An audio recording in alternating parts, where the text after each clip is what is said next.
Hello and welcome to All Things Career Services with TNT. I'm Dr. Tracy Spots. And I'm Tatiana Goss. And today we are bringing you episode 5, which is transferring to a 4-year college.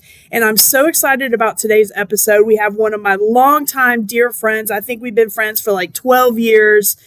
Becky Critchfield here from BCTC. Becky, will you tell us a little bit about yourself and what you do here at BCTC? Sure. Becky Critchfield. I've been here at BCTC for 21 years. Started out in disability support services, then moved to transfer center, and now I'm transfer coordinator in advising and assessment.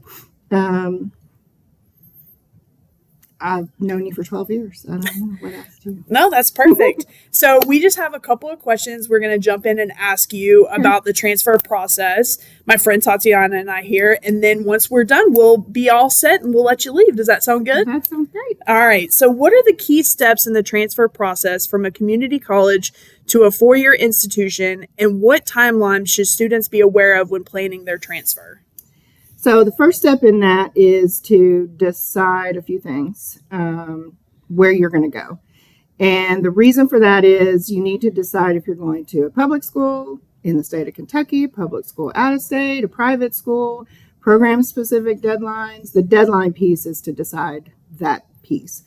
The steps then are for any Kentucky public school, all you have to have is 24 credits and at least a 2.0 overall, and you will automatically be accepted to any of the 4-year public schools in the state. For private and out of state, you need to be very careful and get online, look at their deadlines specific for transfer and any kind of requirements you need. Oh, for the public schools, you have the 2.0, 24 credits, and you don't have to have your high school transcript. Most private schools out of state, you do still have to give your high school transcript, but usually not ACT scores. The other key is you got to make sure you're looking at program-specific deadlines, because if you're going into any selective program, there's usually a lot earlier deadlines. That being said, if it's not a selective program, the timeline is this semester before, is to start transfer, fill out your application, send your transcripts, get that started. I usually recommend the beginning of that semester. That way the last semester's grades are posted and you have your most recent GPA. If you know you're in med school and you want a nursing degree that is selective, make sure the year before you're looking at deadlines, because those programs sometimes have a year deadline, which means you would need to apply sooner. So deadline. Is that what Correct. I'm hearing? Okay, so pay attention to the deadlines. Google. Gotcha. Okay, awesome. So when it comes to selecting a 4-year college, what are some things that students should consider? So there's really 3 top things that a student should consider, and that is where the program is. That often is what guides a school where you're going to go. Most students say, well, I want to go to this school. They might not have the program. So deciding on a program and knowing that is really the best first choice. Location of the school is also a good thing to think about.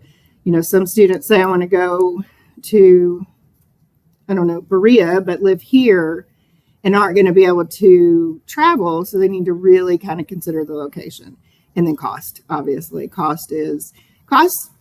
I usually don't put first because of the program situation, because program is the number one factor to consider. Okay, perfect. Are there specific things that students need to do to make sure that their credits transfer? Yes. Google is your best friend. I will say Google throughout this entire podcast, just so you know, because every school kind of has different process for that. Now, in the state of Kentucky, excuse me, transfer has, there's some set in stone policies. Any public school in the state of Kentucky, there are course by course transfer that are guaranteed. All gen ed courses will transfer among all the public schools. Private schools out of state, you got to be really careful. The state of Kentucky has a system, it's called Transfer Equivalency System. It's called TES.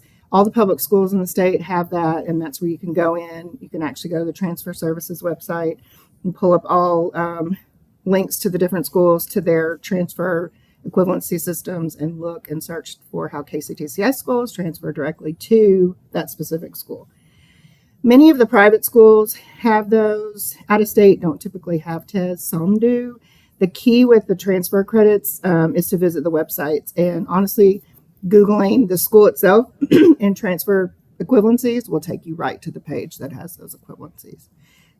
If you don't find a course, it's the same with us. BCTC has TES, where if you know you took a class at UK, that when you wanted to know how it comes here, then you can get on our transfer information page in the records office and see exactly how those courses transfer. If you don't see a course in the TES or in any whatever the equivalency system is, doesn't mean it's not going to transfer. It just means you would want to contact their school and their records office to see if they could do an evaluation. What financial options are available for students transferring to a four-year college? So students that transfer still have the ability to use financial aid if they qualify, and they're using financial aid here. So they just need to make sure when they're transferring that if it's in the middle, if it's in a spring semester, you need to add the school to your FAFSA. If it's this fall, you need to add it when you do your new application. Many schools have transfer scholarships. All of the public schools in the state have some form of transfer scholarships. All transfer scholarships are different. So you have to be really careful. Usually the year before, at least early in that semester before you're transferring, usually 2 semesters before is when it's good to start thinking about transfer scholarships, because some schools you can transfer in the fall and get them. Some you can transfer both semesters. There's a lot of variation in rules around transfer policies and procedures. But most schools, even out of state, have some form of transfer scholarship. And once you get to the school after you transfer, most departments and divisions have their own scholarships as well. I did not know that. Yeah, there are a lot. Sweet. So what resources are available here at BCTC and maybe other community colleges to help with the transfer process? So all of the KCTCS schools have some sort of transfer center, transfer services. We have transfer services. A lot of schools have transfer centers, transfer advising. So all of the community and technical college in the state have that option to talk with somebody. We don't have a transfer center, but transfer services has a really nice website. I actually try to keep that updated as much as possible. There's a lot of changes that happen, but on those sites and on our site, it has links to the scholarships, links to any kind of pathway guides that they have, which is where you can actually print off a sheet that shows what courses you can take at BCTC, how they transfer into that program. The one good thing it has is links to all the different the schools. So any school that I know that has a transfer link, you can click on that link and it takes you right to their transfer page. Anytime you don't see a school on there, Google transfer, the school and transfer, and it'll take you straight to their transfer page, which always has a lot of different items and information that you need. That is kind of the stuff we've been talking about right now. On the transfer services website, many of the schools, especially the public schools, have links to schedule an appointment with their transfer advisors that work at the school specifically. And I usually recommend students reach out to them as soon as possible. The biggest resource is connection to the schools. It's a really nice place to get connected with schools and the programs and everything. No, I won't say everything. Lots of stuff transfer. Right. It's just about finding that sweet spot, right? It is. So what advice do you have for students who may feel overwhelmed during the transition? And also, what tips would you give to community college students considering transferring? So the tips part, did you add that? You just added that. No. You combined? Yeah, I combined 7 and 10. Am I running too long? I'm just kidding. Being overwhelmed often, and I remember as a student, the biggest piece for being overwhelmed is the size. A lot of students this is a small school. I don't want to transfer. It's huge. I'll be all over campus. I'm very overwhelmed. One thing I will tell you is if you're here, you get your gen eds done, you transfer into your program, it's just like being here. The classes are small. You're not all over campus. You're isolated. You're much more condensed, and you're with people that you know. You follow those students all the way along to get your degree, so you get much more connected with your fellow student, visit the school, websites, advisors, even go to the location, contact the school, ask to have a visit. A lot of schools will have transfer visits themselves that bring just transfer students there to the campus to, take tours and talk to departments. Schedule the advising appointments, like I mentioned, on our website. It's really nice to get connected with their transfer advisor who can get you connected with the programs and other places on campus, and ask questions, lots of questions to everybody. We're all here. We're all educated. We all been to college, so it's really nice to start asking questions. Tips.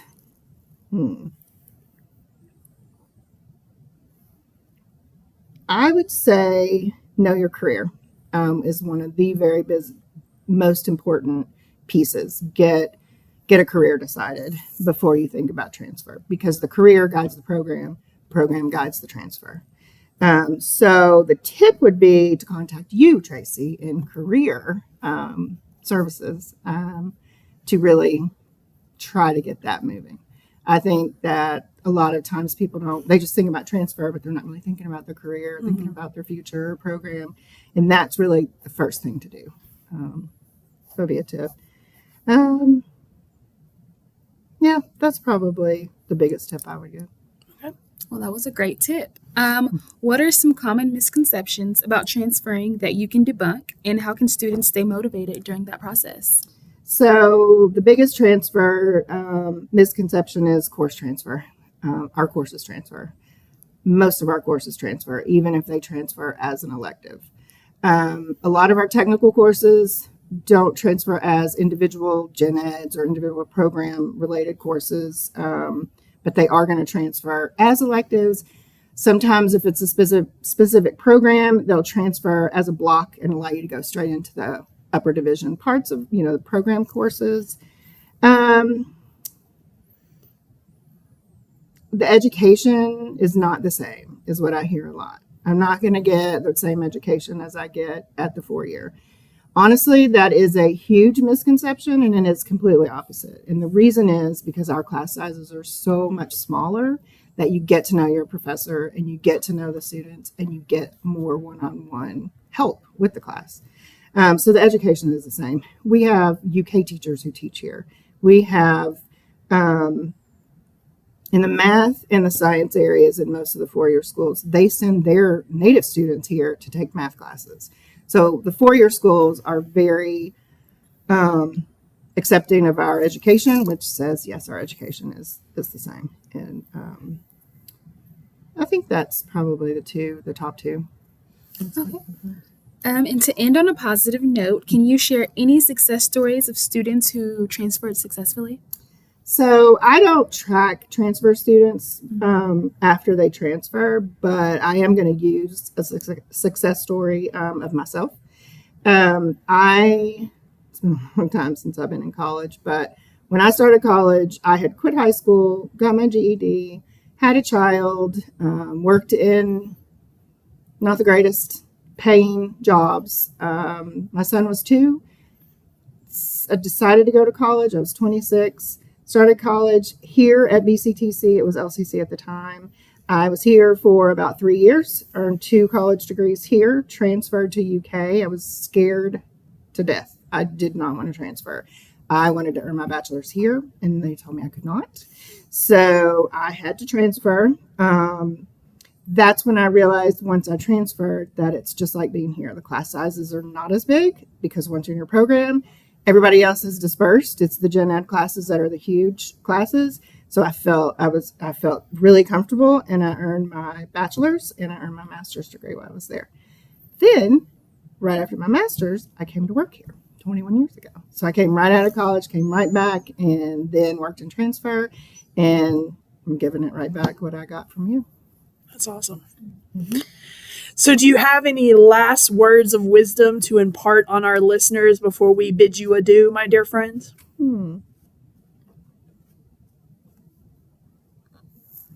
Start planning early. Start thinking about your life. Don't worry that if you don't have your plan that you're not going to make it, because after it takes a while to get in your niche and you'll get there. Utilize the services here, utilize career services to help plan your career, and then work with transfer services.